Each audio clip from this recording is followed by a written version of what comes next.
Hello guys, ഇന്നത്തെ എൻ്റെ വീഡിയോയിലോട്ട് ഏവർക്കും സ്വാഗതം. സ്ഥലം കാണുമ്പോൾ തന്നെ മനസ്സിലായിട്ടുണ്ടല്ലോ ഞാൻ ഇന്ന് എവിടെയാണ് പോയെന്ന്. പത്മനാഭസ്വാമി ക്ഷേത്രത്തിലാണ് ഇന്ന് രാവിലെ വച്ച് പിടിച്ചത്. വെളുപ്പാങ്കാലം ഒരു 3 മണിയായപ്പോഴത്തേക്ക് പത്മനാഭസ്വാമി ക്ഷേത്രത്തിലോട്ട് വച്ചങ്ങ് പിടിച്ചു. അങ്ങനെ ക്ഷേത്രത്തിൽ കയറി തൊഴുതു. ക്ഷേത്രത്തിനകത്ത് ഫോൺ അലൗഡ് അല്ല, അതെല്ലാവർക്കും അറിയാം, എനിക്കറിയാം. അതുകൊണ്ട് പുറത്ത് നിന്ന് കുറച്ച് വീഡിയോസൊക്കെ എടുത്തിട്ട് ഞങ്ങൾ നേരെ വീട്ടിലോട്ട് പോകുന്ന ഈ വഴിയാണ് എന്നെ അതിശയിപ്പിച്ചത്. ഞാൻ അങ്ങനെയാണ് ഈ വീഡിയോ ഇടണം എന്ന് വിചാരിച്ചത്.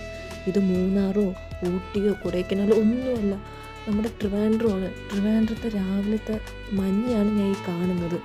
അയ്യോ, ശരിക്കും കോട പിടിച്ച് കിടന്നൊരു സ്ഥലം. അയ്യോ, പാപ്പനംകോട് സ്ഥലമാണിത്. അയ്യോ, കണ്ട് ഞാൻ ഞെട്ടിപ്പോയി. ഇങ്ങനെ ഇത്രയും കോടയിൽ ഞാൻ ട്രിവാൻഡ്രത്ത് ഇന്നേ വരെ കണ്ടിട്ടില്ല.